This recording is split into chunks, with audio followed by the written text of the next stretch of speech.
وصلى الله وسلم وبارك على نبيه الأمين وعلى آله وصحبه ومن تبعهم بإحسان واستنى بسنتهم وسلك طريقهم إلى يوم الدين.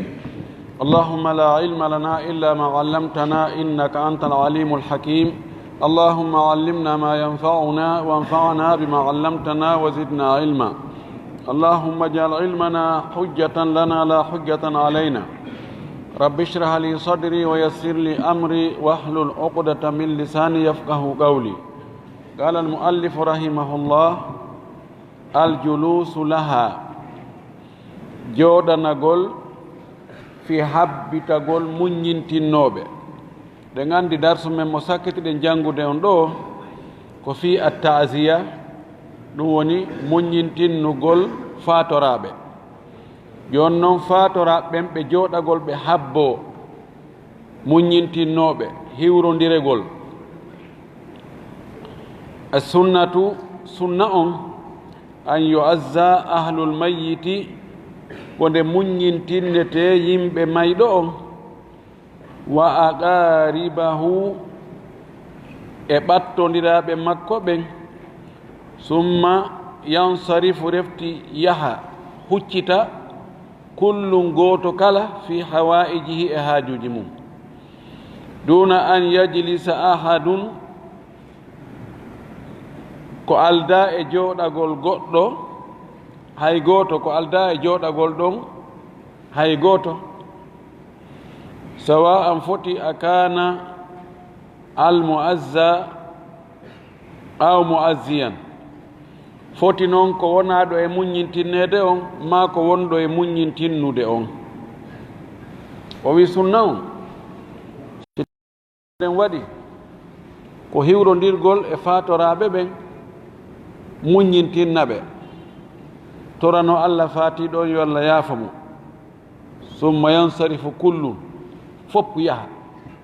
mo ɓe jokka fi hawaji haajuji muɗum. ko alda e jooɗagol ɗon habbo wona muññintinno to ara weeda ɗon muññintinnoɓe, wona muññintinteɗo jottoɗon habbo awa ɗo hara ɓe tummo hiɓe habbi nokku kaari faalaɗo ɓe hiwrondir wo yo yahu ɗon, hiɓe ɗon ɗeɗo balɗe fof hiɓe ɗon ɓe jokka goɗɗum sina ɗum. wa hada huwa hadiyu salafi as-salih, ko ɗum ɗo woni peewal yimɓe moƴƴuɓe attinoɓe ɓen. qala shafi'iyu fi l-ummi, imamu shafii o maka deftere makko wiyetende al ummu, o maki akrahu l-ma'tam, o wi miɗo añi moɓodirgol jama fi fatunde. wa hiya al jama'atu, ɗum le ko moɓodirgol jama waɗa pote pote. wa in lam yakun lahum buka'u, o wi wo hay si tawi ɓe ala e wullude, fa inna dhalika yujaddidu l-huzna, o wi ɗum ɗon yimɓe moɓodirgo so wono no ari no weedi ka faatora ɓen, o wi ɗum ɗon heyɗintinnayi sunu on. wa yukallifu l-mu'nata, ɗum faway kadi fereji, fawayɓe fereji ma ma mada fihi min al athari, wattude kadi noon eko feƴƴiye ɗum ɗon kon e batte. ayi kunna nauddu al-ijtimaa inda ahli l-mayyiti min an-niyahati, wano Jarir ibn Abdullah al-Bujali wowlirno noon ɓaawo ko on batte ɗon o sappi ɗo. o wi himo añiri ɗum, o wi sabu ɗi piiji ɗo ara nun ɗum ka moɓodira tak ara ka faatoraɓen ɗon wo jama wi ɗuuɗi sunoɓe anditaki san suno ɓeydoto ɗon goo. ɗiɗi, ka yimɓe moɓodiri wo ñaama yara waɗe ɗum koye hoore hombo, ko heewi kon koye hoore faatoraɓen, koye hoore maɓɓe ɗum yantata. tati on, Jarir ibn Abdullahi al-Bujali wi woyi mene meɗen kontayno meɗen wanno moɓodirgol ka yimɓe faatoraɓen e moƴƴingol ɓe préparego ñaameteeji ɗum ɗon ko e wullugol maydo on jeeya. o wi sabu ɗiɗo imamu Shafi'i no añi moɓodirgol ka faatoraɓe ɓen. qala Nawawiyu, imamu Nawawi o maaki قال الشافعي وأصحابه رحمهم الله إمام الشافعي ماكي كانيون وندي بمومبن كتالي باب مكوبن قال يرمين بوي يكره الجلوس نو أنيا جودا قول للتعزية حبو في منينتين نقول قالوا بوي ويعني بالجلوس ko ɓe faandi ɗo jooɗa gonngol an yajtamia ahlul mayyiti fi baytin ko nde yimɓe faatiiɗo on mooɓondirta e suudu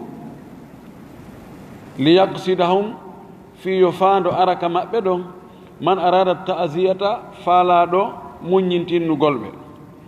ɓe jooɗo ɓen awa jooni haray ko ka galle kaariijo en hara ɓe fof ɓe mooɓii ɗon ɗeɗo balɗe haray faalaɗo yahde hiwroɓe o hiɓe ɗon ko ɗum woni ngol jooɗagol ɗo fii hiwragol faatunde muññintinna faatoraɓɓen aña ko o mana ɗo naawigo jooni son fotti ma a tawi hiɓe jooɗi on jooɗi ke ɗon on hiwrodiri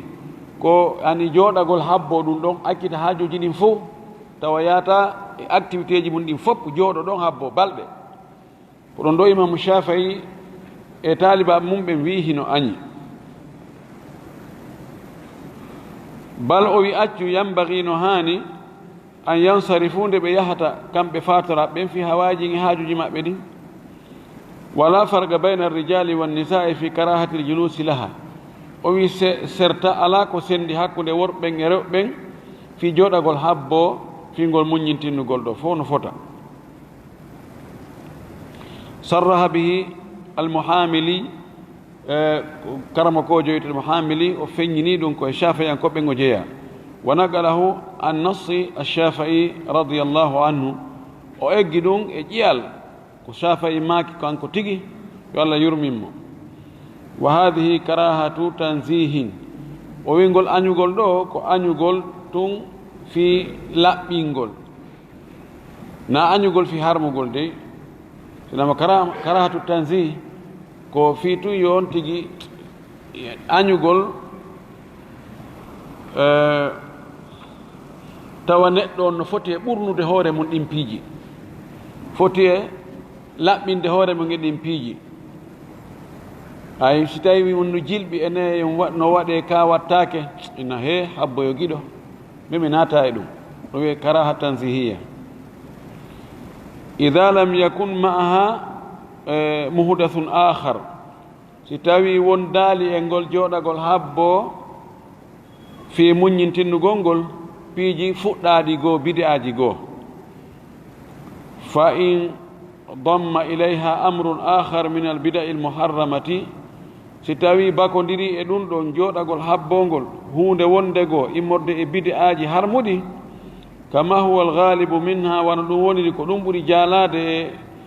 e ngal hiwrondiral fil adati ka aadaji kana dhalika harama ɗum haray woni koko harmigoy min qaba'ihi almuharramati no jeeya kadi e harmuɗi kanuɗi ɗin fa innahu muhdathun ɗum ɗo koko sinca wa thabata fi lhadithi sahih tabiti e hadis selluɗo on makunela ko maaki inna anna kulla muhdathatin bid'a wonde kala ko sinca haray woni bid'a wa kulla bid'atin dalala kala bid'a haray woni majjere ɗum ɗo ko makunelaɗo sallllahu alih wa sallam woni ko sinca si tawi bakama ka diina waɗirama fi diina tawi nelaɗo waɗano ɗum on tigi waɗi ɗum ɓattorgol Allah haray woni bid'a wa dhahaba ahmadu wa kathiru min ulama'i al-ahnafi ila hadha ar-ra'y imam ahmadu e hewɓe ɓen e hanafiyankoɓe ɓen ɓe yaari nde feere ɗo wonde hino aña wa dhahaba al-mutaqaddimuna min al-ahnafi yahi attinoɓe ɓen e hanafiyankoɓe ɓen karamakoɓe lawɓe ɓen ɗum ko wano abou hanifa e taalibaɓe heeduɓe taalibaɓe makko ɓen e taalibaɓe ɓen ɗon ɓen ɓen wiyete almutaqaddimun ɓeɗo yaari ila annahu la basa biljulusi fi gayri lmasjidi salasata ayamin li ta'ziyati ɓe wi o ella ala jooɗanagol hiwrodiral ngal kono harnaka juulirde jooɗe e nder balɗe tati worde ka faatiɗo on ha timma balɗe tati min gayri irtikabi mahdurin kono noon ko alda e faggitagol ko haɗa tawana ko haɗa ko jooɗagol tun fi yo yimɓe ɓen yo ɓe arɓe hiwro on tigi ɓay son tigi yahi joni e golleji mum no gasa woɓɓe go wugoyo ɓe ara ɓe tawa o yahino tawa ɓe déplacé ki ɓe ari ɓe tawi o ala ɗon kamɓe hanafiyankoɓe ɓen ko ɓe inni ko aña jooɗagol ka juulide habbo ɗon o juuliɗe na ɗum waɗana si feƴƴoy kadi balɗe tati hare ɗon kadi ɓurti kamɓe wi ɗum ɗo haray ella ala e mum wama yafaluhu badu nnasi l yawma walli fiiɗo no sifade kañum kadi ka maɓɓe toon ko honno woniri o wi ko yimɓe goo yoga e yimɓe ko watta kon hannde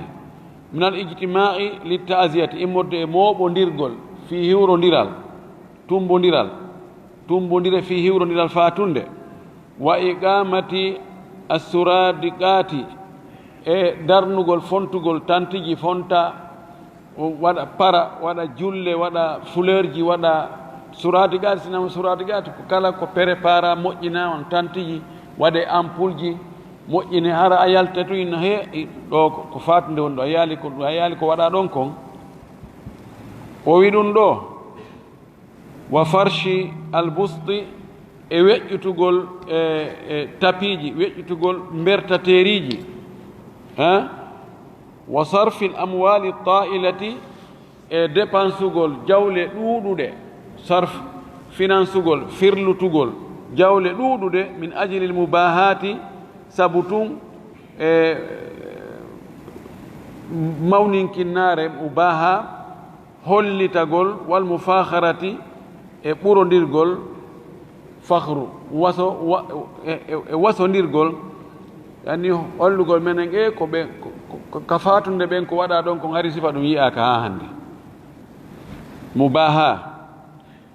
wal mufakhara min al umuri l muhdasati immorde e piiji sincaɗi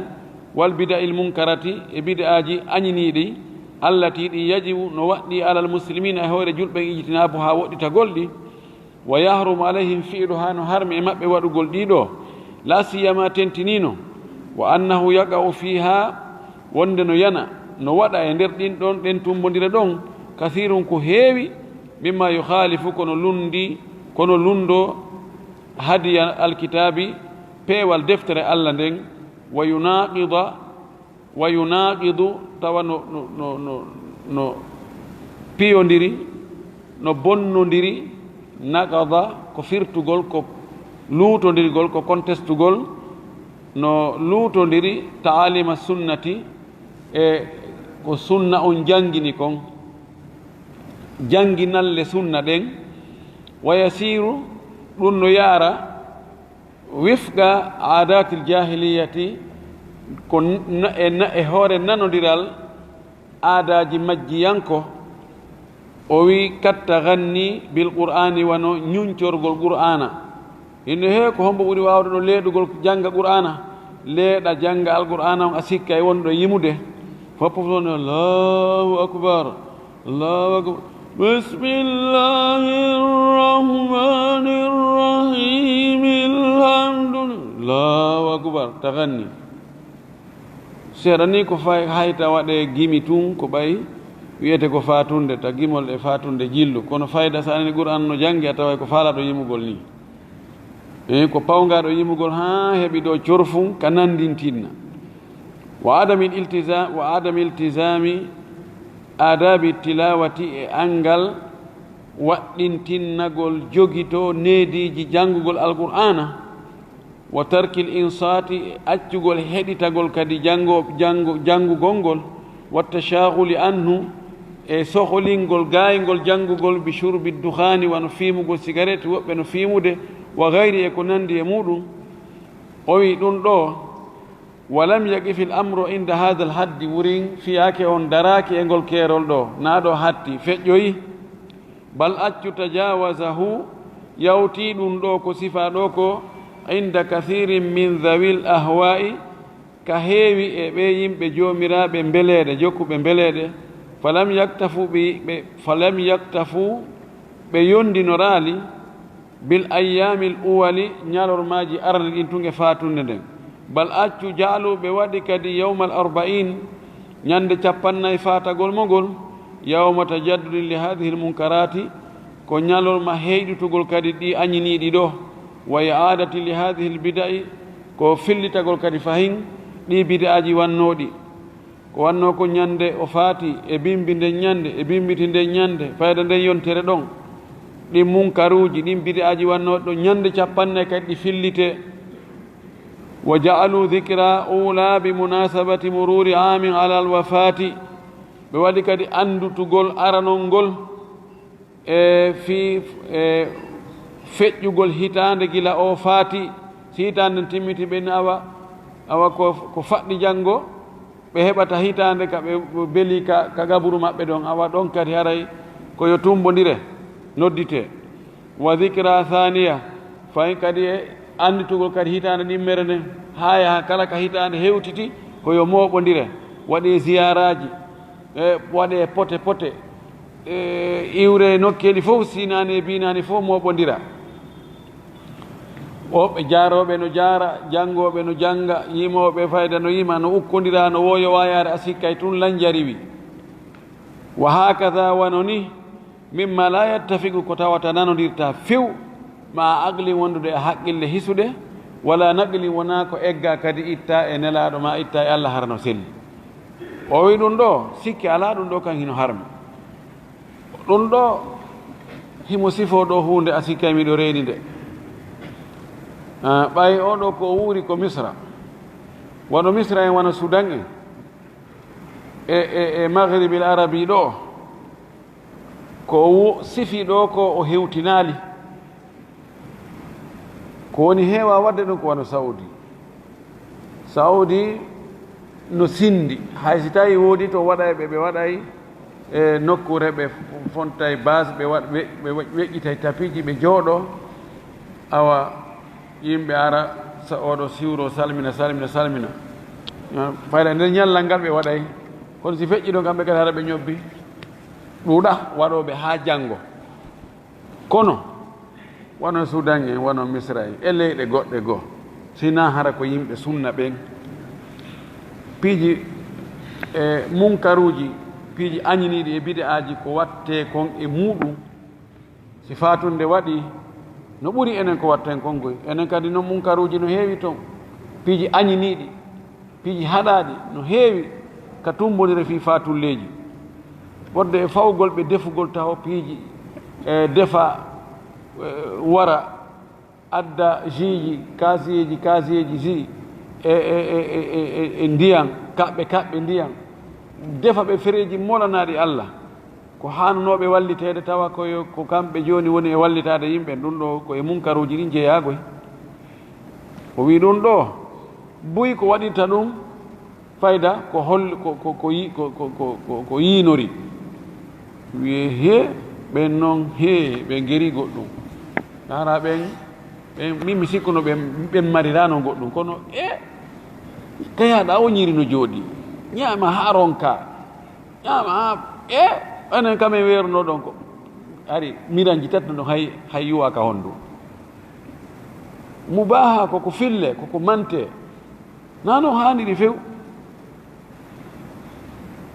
ko hani kon si tawi fatiɗo on fatike o wat saaki mo ɓe yo jokku haaju mum yoni so a fotti on tikka laawol en jaka bemmol ngen faati no hanki minen hari men alaalo men heɓano feere hiɗagol joni haray on torama yaafagol haray ko muññagol ɓe fa inna lillahi ma akhada wa lahu ma ata wa kullu cheyin indahu bi ajalin musamma fasbiru wahtasibu ɓe jokka laawol muɗum ma waɗa ka téléphone allah waɗi joni téléphone ji no woodi nodda on tigi hiwrodiron ɗon kono o araali ko ka téléphone o noddimi koɗon men fotti ko madina toon o hiwrimi hay o hewtali ka suudu ɗo yimɓe noon halas yani yukabbiruna gon awa ɓen nawa haabiyankoɓe noon an yeeyaɓen e fatulleji ɓen ko haaju mum jokki ɓen mona yimɓe jokku ɓen ɗan no tertoɓe enen en feƴƴintinno few aye joni fatunde ɗo immo ɗo yaha sigiri yaha ɗo ha yoomu fi tun hewtugo ga ko on yarloto nani awa ko yarlagol tawa ko ɗum noon tum ɗa wawi wadde ɗon ka téléphone ya ahi ko ya allah ko tawa neldaɓe fayda e hunde ko yaw ko jooɗo ɗon kadi wona balɗe ɗiɗi wona ɗon def dongal hoore maɓɓe tawa kadi sa fokkiti kadi a min waynitike a min fokkiti tawa ɗum kadi koyo fande koyo yoɓane transport wallahi ko soñdia enen yani affaire social men on no muusi ha feƴƴiti ko goonga ko be wallidire ko be yani social on ko be waɗe tummodire ko gastako e ɓaawa mum kon peeraji ɗi fatulleji ɗi haaji jokore nanni be waɗe kono na hen feƴƴintinnu kadi tawa yani ɗum ɗon wonti farilla fi goɗɗo yahani juulugol ɗo ka juulirde ɗum na probléme kono si woni ɗo haaji hum waɗi ɗo haysi ko gertogal joori fayda tawi on tigi hollama min teddinoɓe ɗo min on holnoɓe yimin yiyaɓe ɗo no kaɓe hollaka ɓe hollana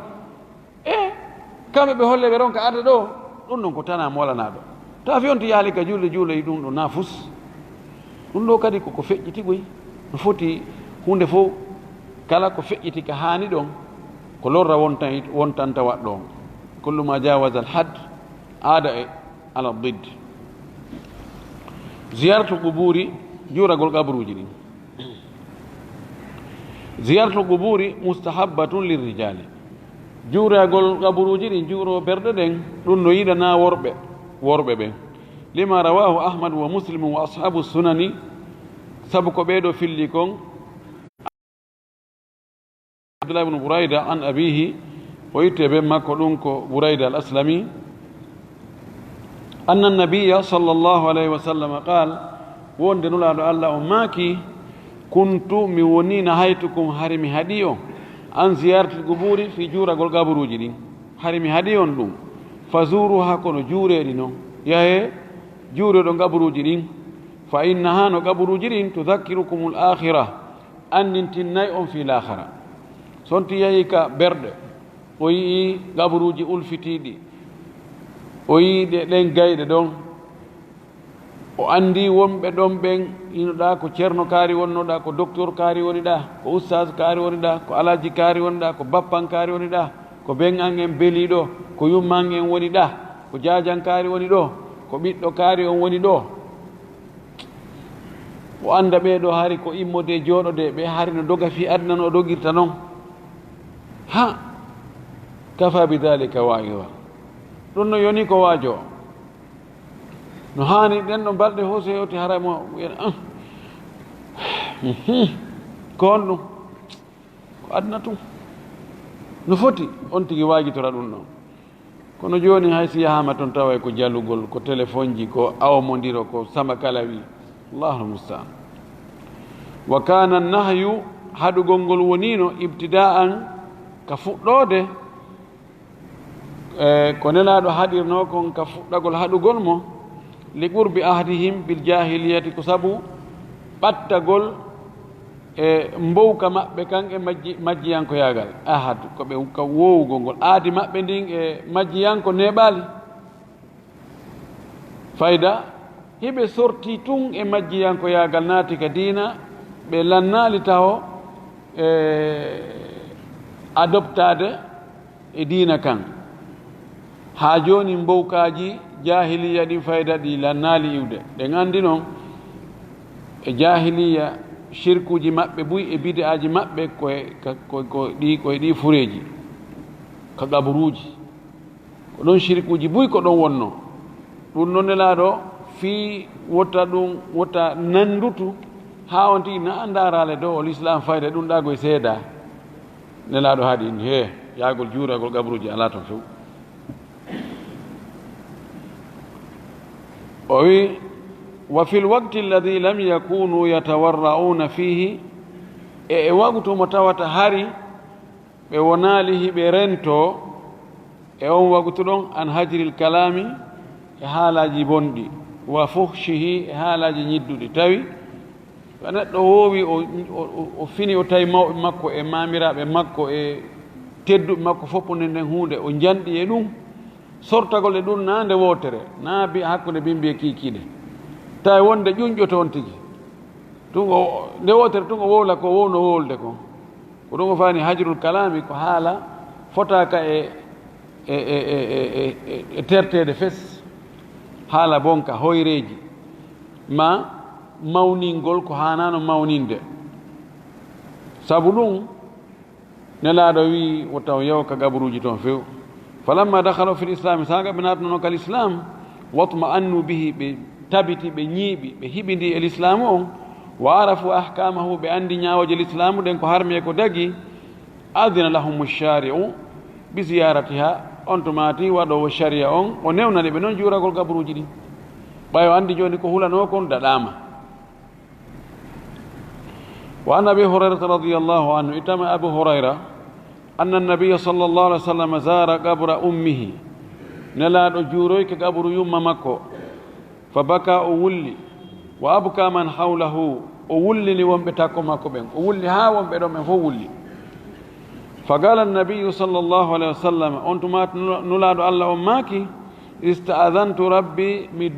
duŋinike ka jeyɗolan on yani mi ɗaɓɓirimo duŋaye yo newna nan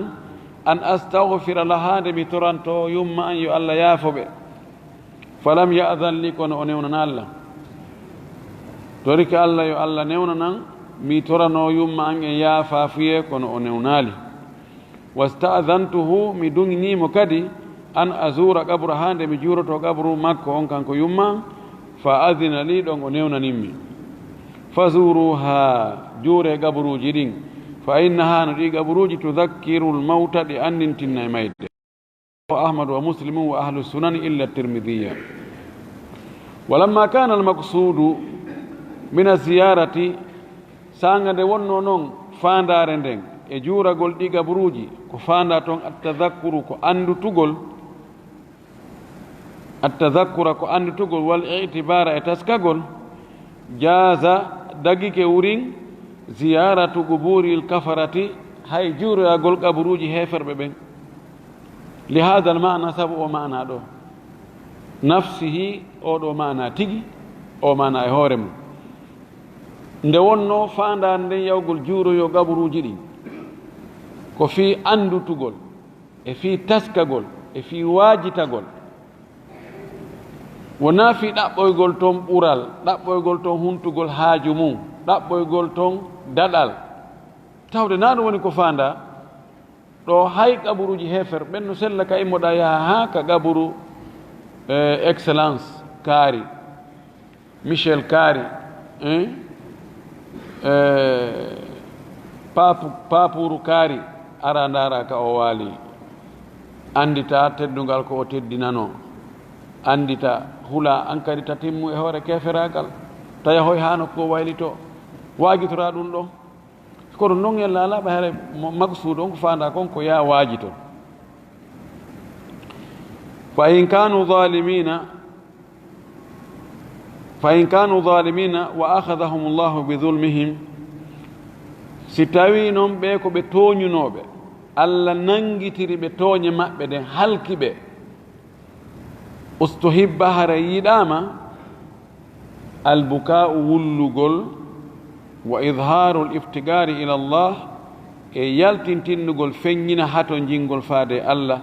inda almururi bi guburihim saga on tigi rewi e gabaruji ɓe ɗo wa bi masarihim e mayirɗe maɓɓe ɗen yanirɗe maɓɓe ɗen si tawi joni o kefero ɗo siko ni o maayi ni o maayiri allah muñammo ha o maayiri no fof maayirta noon on tino wawi yaade ɗon ber taskagol siko kefeero toñinoɗo ha allah nangimo lettimo o yaccinanimo lette ɗen o wari wano yimɓe annabi lut wano yimɓe annabi salih siko ɗum so on tigi hewti e ɓeeɗo yo wullu ma o wullinkinno kam bete yo ɓangi wonde he e nehimo hulɗe lette allah e nehimo maapi e nehimo ha to jinni allah fiyo allah dandumo sabu hon ɗum o wi lima rawahu lbukhariyu sabu ko imamu lbukhari o filli an ibnu umar o itti abdoullah ibnu umar anna rasulallahi sallllahu alayhi wa sallama wonde nulaɗo allah o makani li ashabihi wondiɓe makko ɓen yani ko o faandiɗo lamma wasalu alhijra sanga ɓe hewtuno nde nokkure ɗo hijr ka yimɓe annabi salihu ɓe wonno ɗon hani o faanɗo diyara thamud ko galleji yimɓe thamud yimɓe annabi salih sanga nelaɗo e sahaba mum hewtunoɗon o ma kadi sahaba ɓen la tadkhulu ala haulai almu'adhabina wota on naatu ka ɓe lettaɓe ɗo illa an takunu bakina sina hara on woni ko on wulloɓe fa in lam takunu bakina si tawina on wulloɓe on wonali wulloɓe fala tadkhulu alayhim wota on naatu kaɓe woni ɗon dey la yusibukum ma asabahum fi wota heɓu on ko heɓiɓe kon ɓe rewno kanko la sa sallam e sahaba makko ɓe diyaru thamud galleji thamudu en woɗɗa madina foti mi yejjiti ko kiloji jilu yehi ha min ɓattiki kono mi hewtano ɓaawo ɓe yahi ɗon ko ni la sa sallam wasiyori ɓe o ini so naatay toon kaɓe koɗoli maɓɓe kaɓe halka ɗon haray ko yo wullu sina ɗum huule taw yawɗon tun lette allah ɗen ɓay lette allah ɗen lannali ha joni lette allah ɗen heɓa on ko ɗum ka bonki wona e waɗede yo neɗɗo rento dakagol ɗon ka allah yeddete ha sowno allah no yeddere ɗon ta yaw ta ɓatto ɗon few ɗaɓɓu nokku ka yara ɓay tikkere allah nde si ari wonde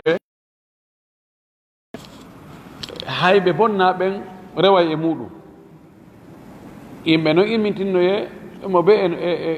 e imanu mo wonduno e mum on sifatu ziyarati sifa mbaadi no juurorte gaburuji ɗin noon ida wasala zairu ila alqabri si juurotoɗo on o hewti ka gabru istaqbala wajha almayiti yo fewtutu yeeso mayɗo on non telen ka hoore makko wa sallama alayhi o salminamo wa daa lahu o toranomo wa kadi jaa fi dhalika ari e ɗum ɗon ɗi hadisaji ɗo wahid aranu an buraydata al aslami ittama e oɗo qala o maaki kana annabiyu nelaɗo allah wonino sallllahu alayhi wa sallam yuallimuhum himo jangina ɓe ida haraju si ɓe yalti ila almaqabiri ɓe yahi ka gabruji an yaqula qailuhum nde wi o maɓɓe on wi'ata nde goɗɗe maɓɓe wi'ata assalamu aleykum ahla addiyari min almuminina walmuslimin wa inna insha allahu bikum lahiqun antum faratuna wa nahnu lakum tabaun wa nasalu allaha lana wa lakum alafiyah rawahu ahmad wa muslim wa gayruhuma o Burayda al-Aslami o wi nelaɗo sallllahu alih w sallam no jangginanoɓe si tawi goɗɗo siɓe hewti ka gaburuji yo wi o maɓɓe wi'u yani yon tigui wi'u assalamu aleykum kisiye woni e moɗon ahla diyari ko ono yimɓe galleji ay ya ahla diyar ono yimɓe galleji ɗo kadi ko galle golle wona galle ka golle min almuminina immorde e gomɗinɓe wal muslimina e julɓe jebbiliɓe ɗo kisi e woni e moɗon allah hisin on allah dandu on wa inna menen kadi inchallahu si allah muuyi bikum e moɗon laahiguna ko men hewtotoɓe menen kadi meɗen ara menen ka laawol men hewtoyto on laahiqa laahibun ko hewtagol komin hewtotoɓe on antum faratuna ko onon wontiri yeeso amen onon woni attiɓe men farat ay mutaqaddim ko onon atti men ɗon habbi men toon wa nahnu lakum tabaun menen kadi ko men iwtirɓe ɓawo mo meɗen jokkutude on meɗen depputude on meɗen wattude teppe mon ɗen wa nasalu llaha lana wa lakum al afiya meɗen toro allah fi amen e fi moɗon e jang al afiya ko jang ko heɓugol ɓuttu ko angal lette meɗen torani men torani on en fof yo allah hisini ɗimmum ɗum wa an ibnu abbas ittama e abdullah ibnu abbas o maaki anna annabiya sallllahu alayhi wa sallam nulaɗo allah on marra bi guburi lmadinati o rewi e gaburuji madina gaburuji jeeyaɗi madina fa aqbala alayhim bi wajhi o fewtiri gaburuji ɗin wonɓe gaburuji ɓen yeeso makko ngon fa qala o maaki السلام عليكم يا أهل القبور يغفر الله لنا ولكم أنتم سلفنا ونحن بالأثر رواه الترمذي وضعفه الألباني. oɗo mana on no selli tugorde nden no loyi laaɗo ɓawi o fewtiɓe o inni yo kisi e woni e moɗon ko onon yimɓe gaburuji yo allahu yaafo men yo allah yaafo on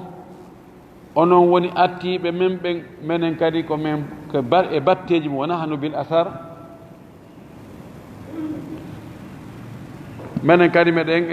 e batteji moɗon meɗen iwtirde ɓaawo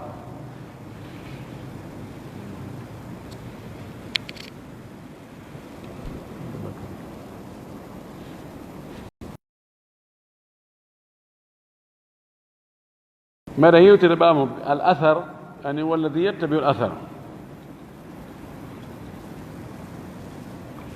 تمندون وعن عائشة رضي الله عنها قالت اتما عائشة وماك كان النبي صلى الله عليه وسلم كلما كان ليلتها فايدة ما قال ونيوكو جيم مكو كنيلان مكو يخرج من آخر الليل نلا صلى الله عليه وسلم يلتيك لانو دي جمع كسكتو دي جمع إلى البقيع ويا دي برد يتر البقيع فيقول أماك سوهوتي السلام عليكم دار قوم مؤمنين وأتاكم ما توعد غدا مؤجلون وإنا إن شاء الله بكم لاحقون اللهم اغفر لأهل بقيع الغرقد رواه مسلم يعني مغاشا أماك ستين صلى الله عليه وسلم fayda o wonino tuma kala o woni e jemma makko kanko nen men Aisha o yalta e ka lannode jemma ka hoore subaka o yaha baqi woɗɗo ndira foti so hewti o maka assalamu aleykum kise woni e moɗon dara gawmin galle yimɓe mu'minina gomɗinɓe yani dara gawmin galle yimɓe ko yimɓe wonɓe e ɗi galleji ɗo wona galleji ɗin woni ko du'ana na ɗin woni ko hiwra ko yimɓe wonɓe toon ɓen gomɗinɓe ɓen wa atakum ma tu'adun ari e moɗon ko foda ɗon kon gadan jango muajjaluna ko on lajanaɓe yo eɓɓana lajal jango yo on waɗana délai wa inna inchallahu bikum lahiqun menen inchallahu men hewtoyto on allahumma ighfir li ahli baqi il garqad allah yaafo yimɓe e ɗe berɗe baqi al garqad ko leɗɗe wonno lekkoye wonno koye lekkoye koye towa foti ko wiyete garqad ɗono ko koye wonno toon ana wi tono wiyen kura berɗe ma berɗe bantan sifa ɗum hunde no heewa initirede ko woni ɗon kon nayi on وروى عنها أو روي عنها في الله مكان كان من عائشة قالت وماكي قلت وأمي كيف أقول لهم يا رسول الله سمياهي كبردك هن ميوي أنتبه قال نلا ماكي قولي وئو السلام على أهل الديار من المؤمنين والمسلمين ويرحم الله المستقدمين منا والمستأخرين وإنا إن شاء الله بكم لاحقون ويقولون له السلام على أهل الديار يكسي ون أيم بقالي دين من المؤمنين إمرد قم دين والمسلمين إجلب ويرحم الله المستقدمين يو الله يرمين أتي ببن منا إمرد إميدن أمين والمستأخرين إساكتي بن كدي وإنا إن شاء الله من انديسي الله موي بكم يمور الله يقول لكم من هوتو بهم وأما ما يفعله بعض من لا علم له أما كوات كون يوغا مرا غندال من التمسح إمرد إميمغول فتا بالأضرحة إجنالة وتقبيلها إلونا غولد والطواف حولها إوانغا غول سرمجي فهو دندو من البدع المنكرات دندو كو بدعاجي أنينيدي دين كانوا دين يدو دين هرمو دين wallati ɗin ɗi tawata yajibu ijtinabuha no waɗɗi woɗɗitagol ɗi wa yahrumu fi'luha no harmi gollugol ɗi waɗugol ɗi fa inna dhalika bilka'bati zadaha Allahu sharafa ɗum ɗon ko jeyɗum ɗo o ko suudu kaaba ndun yo Allah ɓeydandu teddungal ngal wala yugasu alayha gabru nabiyin qisatake e mayru eɓɓedirtake e mayru ɗon qabru annabijo wo annabijo wala darihi waliyin wona yenande kadi waliyujo eɓɓedirtake e suudu kaaba no inne ɓa hindu taarede hindu momede no fittede e mayru meme wano ruknul yamani sa ari ko ya mawlu hajarul aswad sa ari ko ya lunno joni sa hewti e gabru ndun kadi ɗon ko maha ɗon ɗum sa ariɗa ko ya lunnoɗa ko ya mawluɗa ko ya memuɗa ko ya notoɗa ko ya bakkoɗa eɓɓedirtake dey wal khayru kulluhu fil ittiba'i moƴƴere nden fopp ko nde woni ko ka jokkutugol nelaɗo e sahabaɓe mum ɓen e yimɓe moƴƴuɓe attinoɓe ɓen ko ɗo moƴƴere nden woni wa sharru kulluhu fil ibtida'i bone on fopp honto woni ko ka sincugol ka moƴƴinalngol hoore muɗum laawol no rewira acca ko nelaɗo wanno ko wallahi mo yi'i nokkeeli goo ko yimɓe watta e kaburuji wi'aɓe ko waliyaɓe siko o jon haqqil o sikkitata ko wonde ɗum ɗo ko shirku mawɗo yaltina ɗo diina kanni ewnagol wulla nodda wonɗo ton on kaarijo yo mi ari ha anden ittatande sina an mi ari ya faabolam waɗanami hunde kaari okkami hunde kaari dandami hunde kaari torotoɓe jiidi torotoɓe fi jawdi torotoɓe fi cellal torotoɓe fi laamu torotoɓe fi balɗe torotoɓe fi teddule molotoɓe fi piiji ɗi fof lakinna shay'a ida lam tarahu rubama tastakhifuhu kono hunde si a yiyaali nde no wawi harata foygi yawitinde arande fo arande tedda e ma kono mo jindi haysi o jangali kono wiya piiji e leyɗe gooɗe aade yahi e muɗum si tawino hara ko goɗɗo tun mi nunnay tun fayda mi fanka kono ɓay ko mi yiyani hoore am ɓorde sudan ɗo haa e takkoji nokkeeli ɗo wallahu lmustaan no hulɓini ko woni wolde ɗo ko woodi mi yahi nokkugo ɗo e leydi arabuɓe jooɗi ari ndaari gabru ka wiyete ko gabru kaari woni ɗo tawi yimɓe no adda mbuuɗi liɓa mbuuɗi inna kaari mi ari ɓay mi nana arabu wer ɗum mi ari ko addimi ko fi hunde kaari si a walla allah mi halkike sa walla allah ɗum ɗo sa wanna allah ɗum ɗo sa wanna allah ɗum ko jiiɗi oyna min jombi mi wondi e ɓeygo an duuɓi tati min heɓali ɓiɗɗo mi ari wallam faabolam bi udunayya hatayni ɗi noppi an ɗo ɗiɗi goy mi naniri no andeme ko goɗɗo wolanimi goy ko haala maɓɓe kan e noppi an ni ko mi kon mi taw mi hawni qala ibnu qayyim al-jawziya o maaki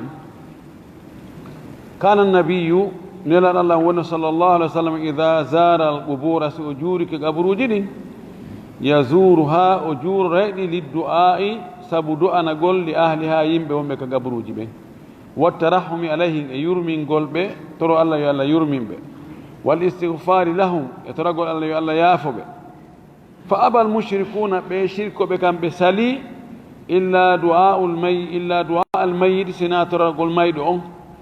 wal iqsamu ala llahi bihi e wondirgol e hoore allah e o sabu o mayɗo ɗo wa su'alihi alhawaij e toragol o mayɗo ɗo haajuuji wal isti'anati bihi e ɗaɓɓirgol mo ballal wattawajjuhi ilayhi e fewtugol mo du'o fewtugol mo ɗaɓɓa fewtugol mo dandora ani wal iqsamu ala llahi bihi wallahi mi wondiri allah a waɗnala hunde kaari wallahi mi iwataɗo a waɗali hunde kaari wallahi si a waɗnala hunde kaari haray mi halkike wondira Allah ha gayna noon inna ko wonɗo ka gaburo yo waɗa on tigi hunde kaari subhanallah naudu billahi min al intikas be aksi hadihi sallllahu alih wa sallam no luutodiri no junniti few e peewal makko gan kanko nar sallah sallam so yeyno kanko yo toranoɓe Allah wiya yo Allah yurminɓe yo Allah yaafoɓe yo Allah malnuɓe tano goɗɗo kañum ko yahu ɗon toro haajuji mum ɗi ira ɓen ɗon himo wawanali hoore mum wawantama fa innahu tabiti wonde kanko ala sallah sallam hadiyu tawhidin wa ihsani ila al mayiti kanko peewal makko ngal ko wootinɗingol Allah ha gayna tawa ko Allah on tigi toroto moƴƴo noon e mayɗo on inna Allah waɗan kaari hunde kaari wa hadi haulayi ɓeeɗo kañum peewal mum ngal diina mum kan shirkun ko shirkugol wa isa'atun ila nufusihim e bonnalngol wonkiji mum ɗin wa ilal mayite e faade mayɗo on ɓe bonnani hoore maɓɓe bonnani fayda mayɗo on ɓe argol ɓe yani ɓe wiya ko oɗo ɓe ɗaɓɓiri huntugol haaju e daɗugol kamɓe taw ɓe waɗi shirku oɗo si tawino hara mo yaltayno ɗon mo wawno immade ngo daro o immotono o naaɗo ha ɓe sikka o yahino tawa so felɗi ɓe ɗon banto taw wona ko ɓe sikki kon ko waɗi ɓe ari ɓe ƴetti geɓal Allah ɓe jonnimo ɗum welata ɓay tun ɓe anda ko honno wallahu almustaan no hulɓini wahum salasatu agsamin ɓeeɗo ko ɓe pecce tati imma an yadu'uwa lil mayiti ko imma on tigi ara o du'ano mayɗo on aw yadu'uwa bihi ma o torora mayɗo on aw indahu ma o toro Allah ka mayɗo on ay da'a bihi aw da'a lahu wa da'a bihi wa da'a indahu al awwalu mashru'un والثاني شرك والثالث شرك أصغر مكروه أرجل ترانو مايدو يو الله يافمو يو الله يرلمو دون ني كو هاني كون كو سنة أوني أرجل ترو مايدو أون تيجي يو وادان دون كو شرك هارمودو أرجل ترو الله كمايدو أون دون فينو غاسا أون أوا باي كو دو كو تاكو دو بلاي دو تاكو بي دو سيبي كدو الله ها no gasa Allah hersay ɓe ɗo yiltirgol lanni kono ko Allah o tori kono wimo fiɓi wonde ɗon toragol ɗon Allah nanda e siko to on tigi yahi o toroyi Allah ɗo ko shirku tosoko ko aña ɗum kadi o wi wa yarawna du'a indahu awla min addu'ai fi lmasajidi ɓeɗo torotoɓe ka ɗi gaburuji hara kono nawumɓe ko gaburuji ɗi ɓe tori hiɓe yiya wonde toragol Allah ɗon ka gaburu ceerno kaari e waliyu kaari ɗon ko ɗon ɓuri haanude awla ɓuri foddude min addu'a iri toragol Allah fil masajidi hay ka juulirɗe wa man ta'ammala hadiya rasulillahi sallallahu alayhi wa sallam wa ashabihi mo darti taskike ta'ammala taskike moƴƴi peewal nelaɗo ngal diina makko kan sunna makko mo wonno e mum kanko e wondiɓe makko ɓen tabayyana lahu alfarqu bayna al amrayni feeñanaymo yaltanaymo laaɓanamo pos ko sendi kon hakkunde ɗiɗo piiji ɗiɗi yahowo ka berɗe fii toranagol wonɓe toon ɓen yo Allah yaafoɓe e yahowo toon fii ɗaɓɓugol huntugol haajuji muɗum no serti ziyaratu nisa'i sonna ɓen kadi juuragol gaburuji ɗin rakhasa malikun wa ba'du al ahnafi wa riwaya an ahmad imam maliki kañum e hanafiyankoɓe go'o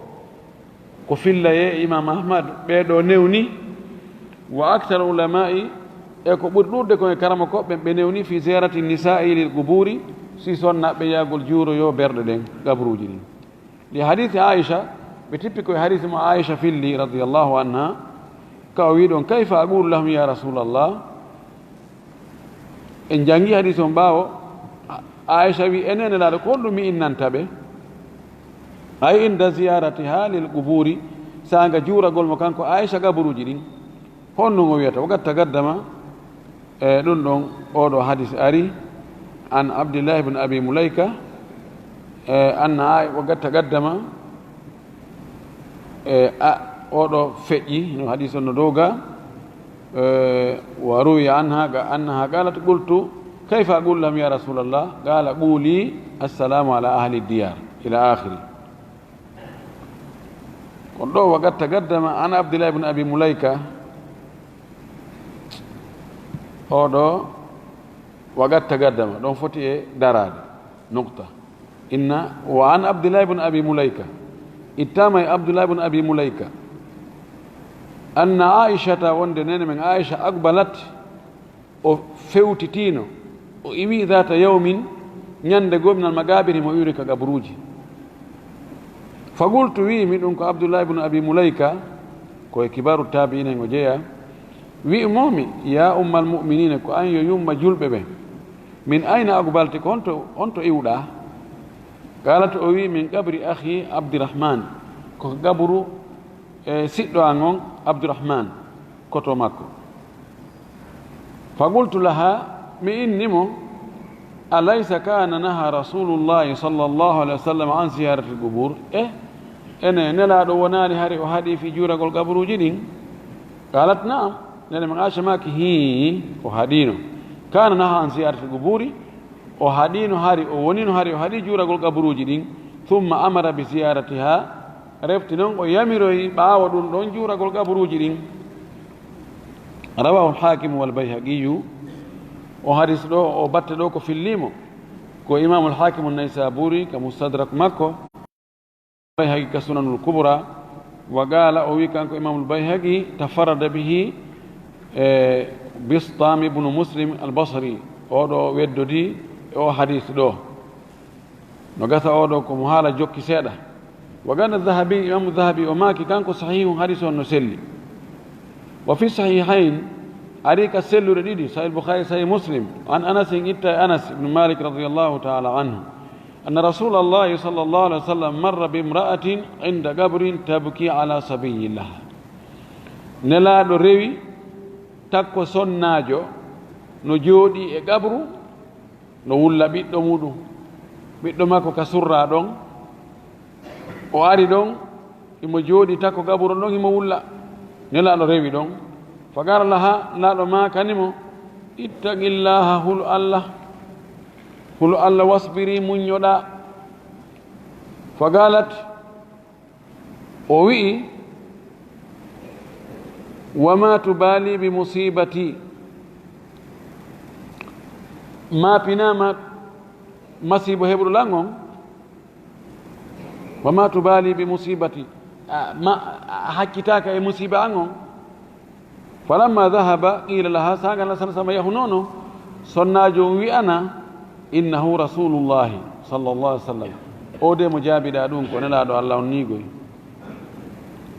فأخذها مثل الموت ننجي صناجو كوي ومايد فايدا وفادا فأتت بابه أنتماتي ودوغي واري كدمبو قال صلى الله عليه وسلم فلم تجد على بابه بوابين واري وتابي كدمبو قال غارديان بألا utawika dambugal nelaɗo bawwab ko jogotoɗo bafangal ko aynowo bafangal o tawi gardi ala toon few wona beere rouge wona beere bleu fagalat o wi'i ya rasulallah lam arifka nelaɗo mi anditalima mi andano ko amma kanimmi ɗum fagala nanɗumaki inna sabra andu muñal ɗaɓɓangal ngal yoɓetengal ngal inda sodmatil ula kaka tappande aranere ko fewndo ka on tigi ewa ɗon fewndo ka mayde nden waɗi ɗum tun ko muññagol ɗon hara fesali sonjaki tampali tappiti waɗi warte waɗi ɗum ɗo ko ngal muñal ɗon ɗaɓɓa so on tigi gertiki ha tawi o ɗatinere o ronki hande kadi ene muño awa mi muñike awa sintire la ilaha illallahu muhammadu rasulullahi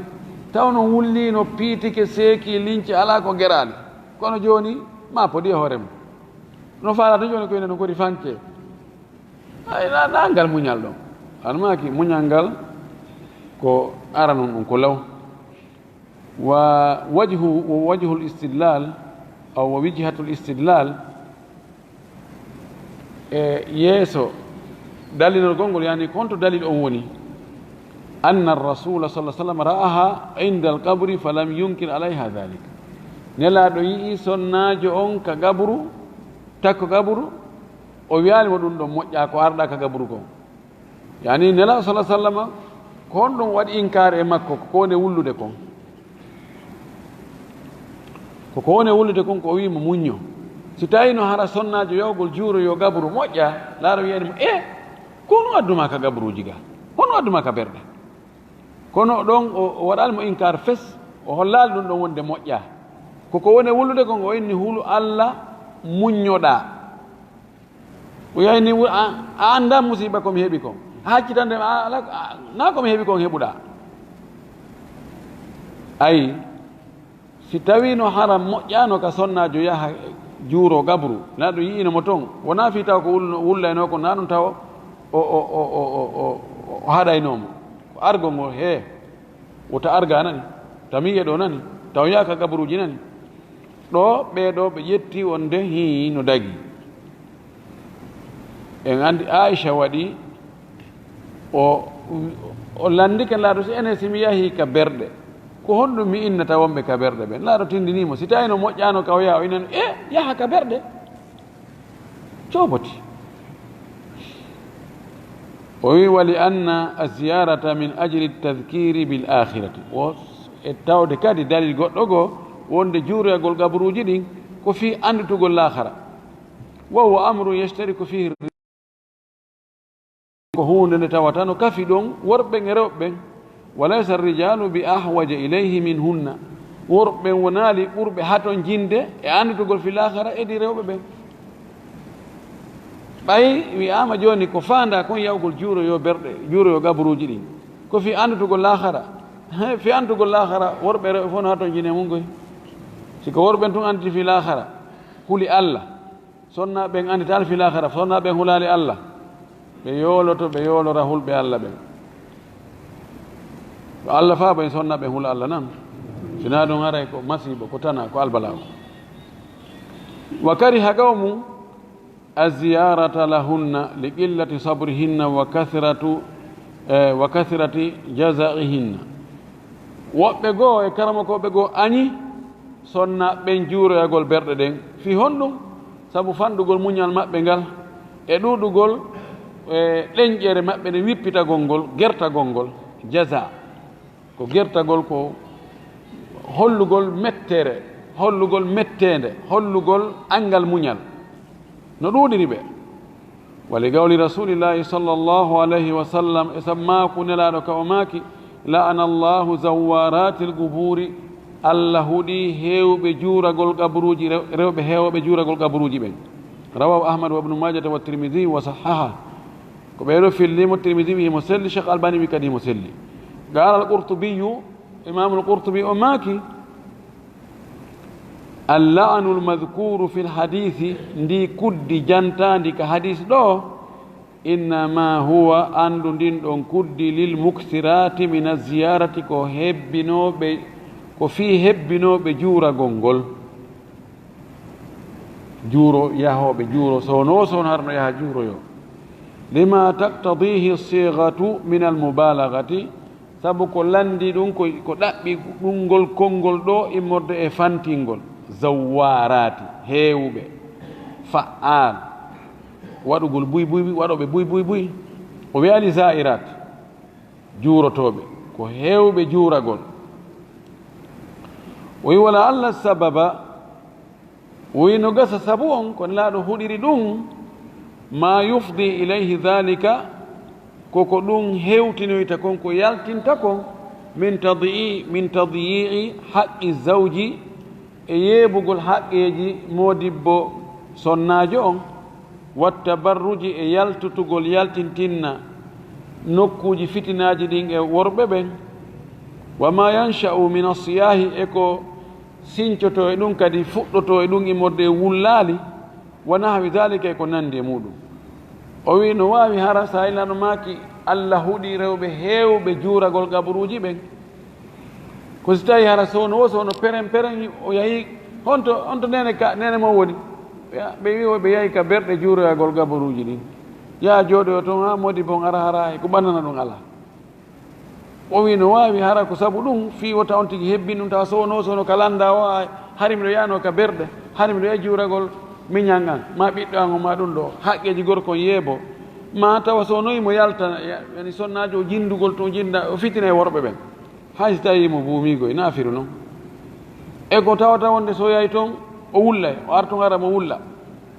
o wi no gasa imamul Qurtubi kanko ko istimbat o waɗi ɗo o wi no gasa ko sabu ɗum ɗo nelaɗo a huɗiri ɓe hebbinoɓe juuragol ngol wagati yugal no wawi ka wi'e ida umina si tawi hoolama jami'u dhalika ɗum ɗo fof hoolama ɗum ɗo fof watta fala mani a haray ala ko haɗata min al idni lahunna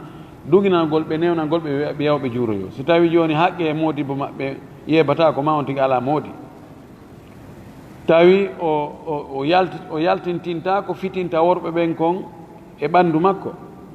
o wulloyta ɗiɗo fof haɗa ɗiɗo fof tawi ala o wi no wawi ka wi en haray hiɓe newna yahugol juuroyo li anna tadakkura al mawti saabu andutugol mayde nden yahtaju ilayhi rijalu wannisa no hato jine ɗum ɗon worɓe ɓen worɓe wo qala Shawkani ɗum ɗo taɓan ko ɗo haala imamul Qurtubi kan lanni imamu Shawkani o fuɗɗiti ɗo o wi'i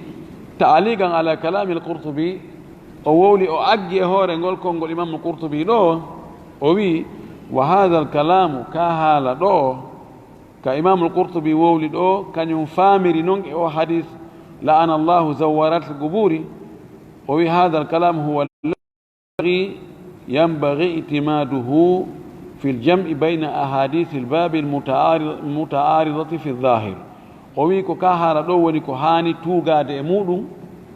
ko ka ɗo haani itimaduhu jaɓugol kan ɗo haala tuugino e ka ɗo yondinora ka ɗo sembina ka ɗo fi hawtutugol hakkude ɗi hadisaji ngal dambugal ɗi tawata ko yaltiti e majji kon no piyodiri se jetti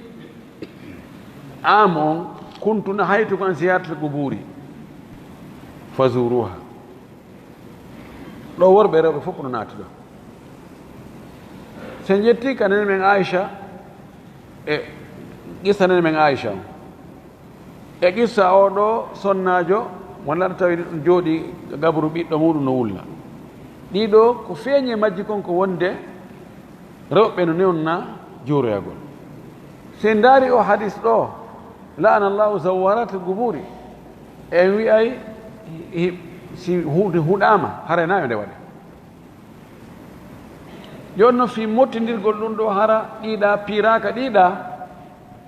inne haɗugol ngol ko hebbingol waɗa sonogol daga gongol to ɗi hadisaji daguinɗi ko wonde taɓel ɓe watta fi waajitorgol ɗo haray en hawti hakkude hadisaji ɗin kumbe golli e place muɗum kono karama ko ɓurɓe ɗudde ɓen e fewndo karama koɓe sunna ɓe konnguɗi mum tuugina fewndo wano cheikh Abdoulaziz Ibn Baz en kamɓe jaɓa few ɓe sonnajo yow e juuroyo siki hadise goo no woodi la'ana allahu zairati l quburi siko o zawarat ɗo haray ɗo wawi moɓodirde kono si tawi woni zairat haray ha yaaroɓe seeɗa taɓel ɓen hara ɓe natori toon e renta gongol ko ta sonnajo yahu ka berɗe few kono noon cheikh Albani kanko mo tawti nde feere ɗo e kankadi ka imam Shawkani yaari o fayda haray ko ɗon o yarata yamilu haythu mala kanko mo tawti wonde sonnajo no newnana yahugol juuroyo berɗe ɗen tuuginago e ɗi hadisaji ɗi jannguɗen ɗo en torki Allah subahanahu wa taala yo Allah faami e dina kam faamu selluɗo arsi ken kadi gollitirgol o jaɓanen ko golluɗen ko Allah nde ɗen wonta ka nder gaburuji yo taw hara o yaafike en bakkatuji men ɗin fof o windi en koye naatoɓe aljanna wa akhiru dawana an alhamdulillahi rabbil alamin wa sallallahu wa sallam wa baraka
so tawi goɗɗo gono wawi tawtudemo ɗum kañum kadi jama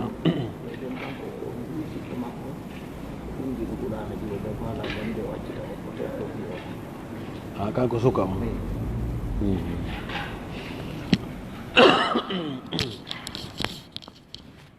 ngallanda gotal ari ɗo ko suka yi ɗi e jiwo Côte d'Ivoire to ɓe haaldi fi jombere ɓeni joni yoɓe arga andi mawɓe ɓen no ga tawi mawɓe ɓen humpitike yo suka on ƴetti jiwo on ton yoɓanimo basi arde makko ha hewti ɗo fi tigi on yoɓe yo jombere nde laato hakkude maɓɓe ɓawa ɗum waɗi suka on hewtigano yii jiwo siɗɗo muɗum wondo e hunjade qur'ana ma hunjiɗo qur'ana o faala balance ude kisa o faala tertade o jiwo ɗo mo o ittito o addi ha ga fi ɗum ɗon o bonna on programme ɗon ne fodore ɗon fof o wallina ɗum ɗon to o ƴetta feere wonde goo sino dagi ka dagaki ino dagi ɓay dewgal ngal humaka tawa aɓa no dagi hay so on tigui jombi ɗo dagi ka o accita si tawi na ella no aña kono noon nawde man harmi ɗo ko fodore ko foti tun si on tigui foddi ko yo hunno o bonni jikke jiwo on kono noon si o yi o yi ɓuranɗomo ɗo dagi ka jombo ka harmugol harma kono noon ko ɓuuri moƴƴude ko yo hunno fodore nden fa billahi tawfiq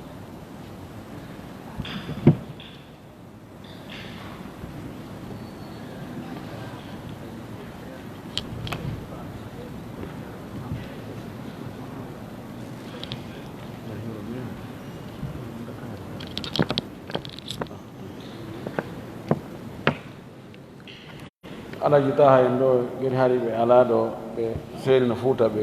dañi fatunde kotiraɓe maɓɓe